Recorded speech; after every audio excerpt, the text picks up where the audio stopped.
You know, there are many ways to describe good design. Sometimes it's based on function, and sometimes solely on form. At Toyota, we believe that truly good design is about creating a new experience for the customer, and that experience should be one that's special to each and every one of the products in our portfolio. The Toyota BEV Concept anticipates that people will expect an EV experience without any compromises. A form experience that marries both dynamism and utility, one that can embrace high lift, yet at the same time feel planted on the road. One where the surfaces feel both emotional, yet at the same time precise and high-tech. Or maybe it's an experience which looks forward to an era where sensors are more important than the traditional radiator grille.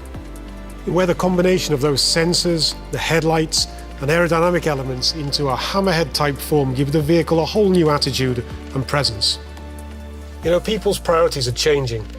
Digital connectivity is now a fundamental part of our lifestyles. The drive module with adaptive steer-by-wire grip creates a new driving experience where the driver is equally connected to both car, road, and information. A fresh and engaging fun-to-drive experience. The Toyota BZ experience is so much more than the EV powertrain itself. I hope you will enjoy this experience beyond zero. All right, well, hello, good morning, everyone. Good morning, you still awake? Yes, you're still awake out there, that's good. All right, well, I know you all just came from my colleague Scott, and you heard about all the great special edition vehicles we have. And since I am the only thing now standing between you and lunch, let's go ahead and dive right in. So I'm here today to share an exciting addition to our electrification portfolio. Fresh off the plane from Shanghai Motor Show in April, this concept next to me is arguably one of the coolest vehicles that we are bringing to market.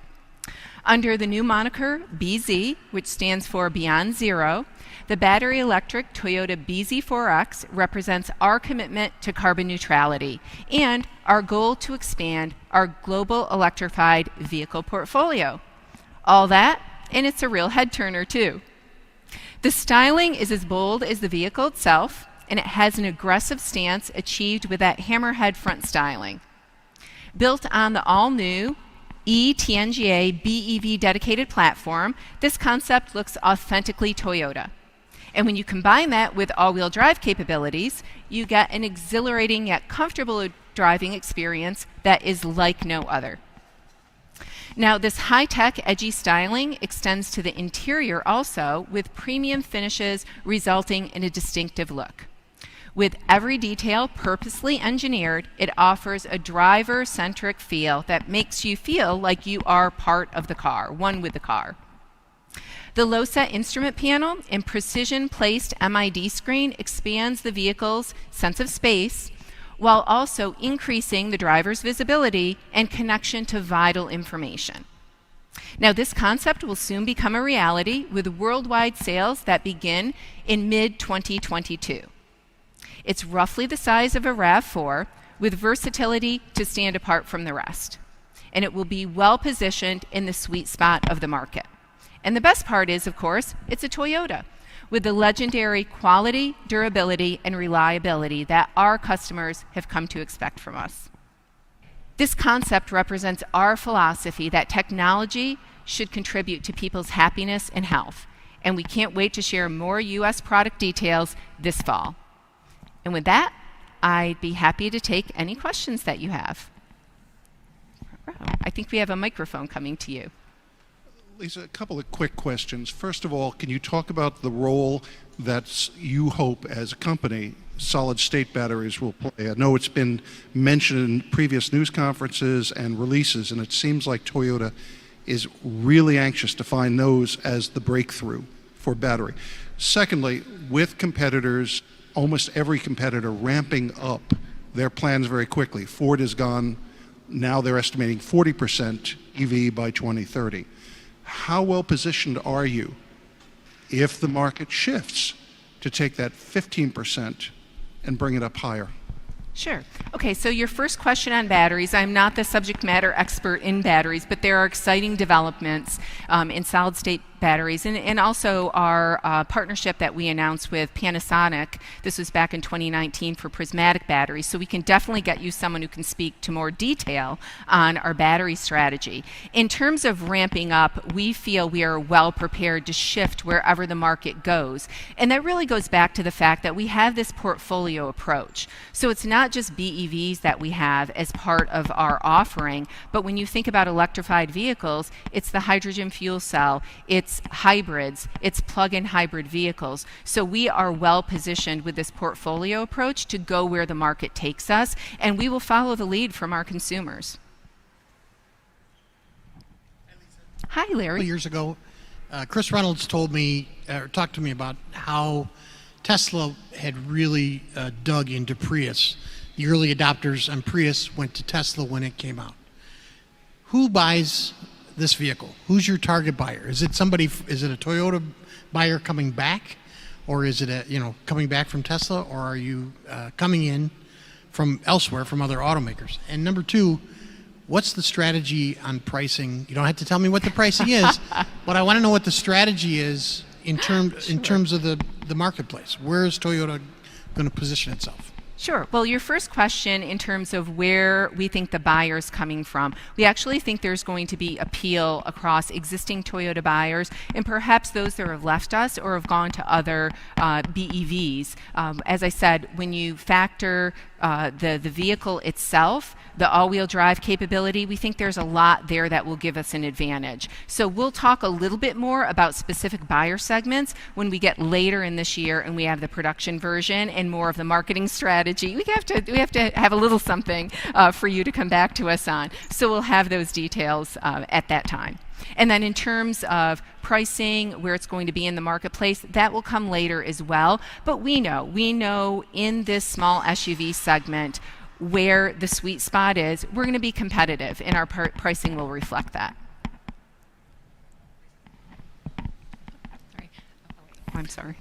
With competing mics. Yeah, is there any, everybody and their brother now comes into the market with a mid-size, whatever, it's a compact crossover BEV from Volkswagen to Kia, Hyundai, Nissan, everybody. So can you give any metric at all, any metric where this one will beat the competition, charging speed, range? Is there any metric on which this one will beat like the Model Y, for example? Any metric? There's not anything that we're talking about now in terms of the specifications of this vehicle, but the fact is it's the totality, like every other vehicle we bring to market. When you combine the Toyota QDR, we're going to be competitive with the range, we're going to be competitive with the charging. The styling, to me, when you look at this vehicle, and you'll have an opportunity to come closer and look at the interior. I mean, this package is just amazing. We think it's going to be very competitive when it comes to styling, as well as the specifications that we know the customers are looking for. Hey, Lisa. Hi. This is Christy Swinesberg from Wards. I'm just wondering about, so it was mentioned this morning that Toyota feels as a whole charging infrastructure isn't there yet for BEVs to maybe take the share that's being forecast. What are you doing on charging as far as partnerships? Are you willing to partner with other automakers to bring more infrastructure to more areas of the country? Any guidance you could give on that topic would be great. Yeah, so we're working with many stakeholders. It really will take a combined effort. So we talk about the fact that it's going to be government, it's going to be the industry in general, because we know when there is consumer demand that the infrastructure will grow to meet that. So we do have partnerships. We're working with government. We're working with other partners to ensure that the charging is there. Also, a lot of charging is taking place at home. So that's something that we will be prepared for as well. Two-part question. The first part is, will this launch as a 50-state vehicle available nationally? And then the second part is, the Shanghai version looked like it had an aircraft-style yoke. This one's got a steering wheel. Is there an aircraft-style yoke that will be available with this? So I didn't hear the first part of that question. Oh, the first part was, will this launch as a 50-state vehicle? Will this it launch in? Will it launch? Yeah. So this will launch As a 50-state vehicle. It will, Okay. yes, correct. Question. Oh, is it my turn? Okay. Some of Toyota's most popular vehicles have good names, like Corolla, Highlander, Sienna. When BZ4X comes to the US market, will it have a name that doesn't sound like a copy machine?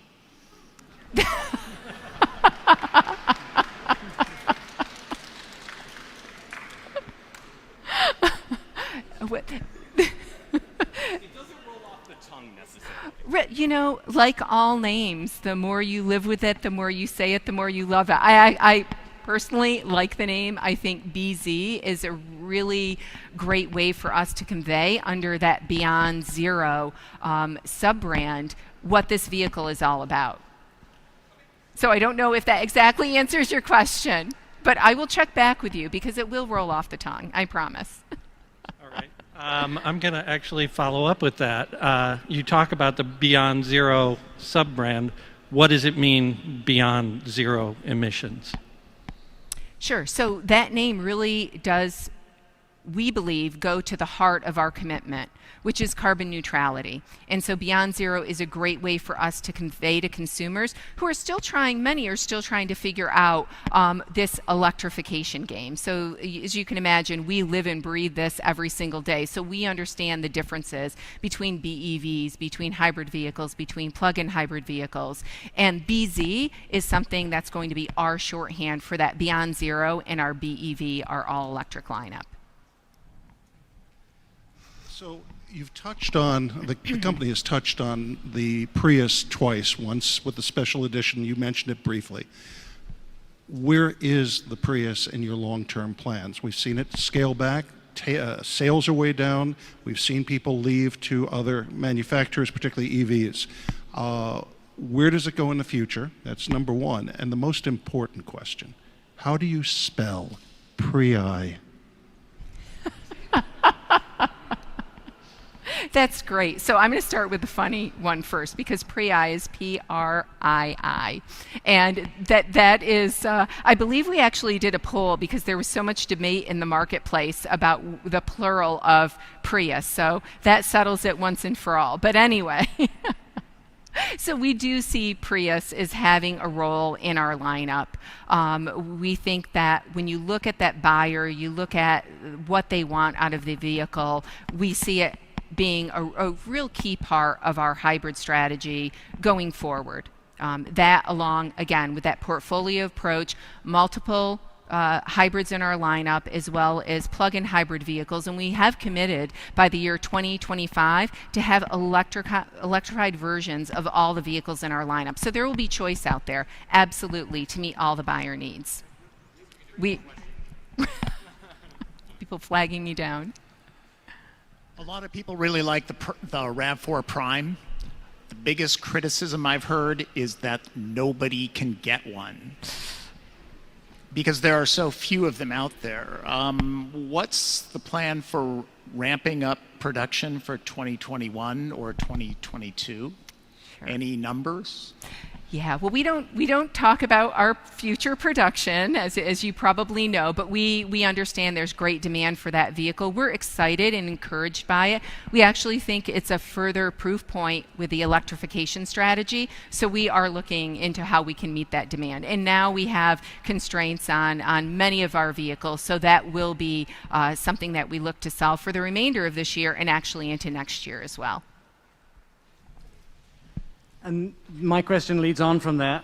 Any plans to start electrification production in the United States? I know a lot of other manufacturers are talking about turning their factories into electrification production factories. Any plans for Toyota to move some of their big factories towards electrification in the US? Not anything that we can announce or reveal here today to you, but we're always looking at where it makes most sense as we're bringing these new vehicles to market and where to manufacture them. Last question, all right. Hi, Lisa. Hi. As you move forward with electrification, let's say 2030, I know during the summertime I get notifications from my electric company that they have to scale back, or they'd like to scale back my house power because there's such a demand on the grid for air conditioning, for example. So in 2030, when all these cars are rolled out by you and other manufacturers, what plans has Toyota and Lexus, if you can speak about that, taken to ensure the grid, working with municipalities and the federal government, to ensure the grid is up to these grand plans that you and other manufacturers have to go fully electric? Yeah.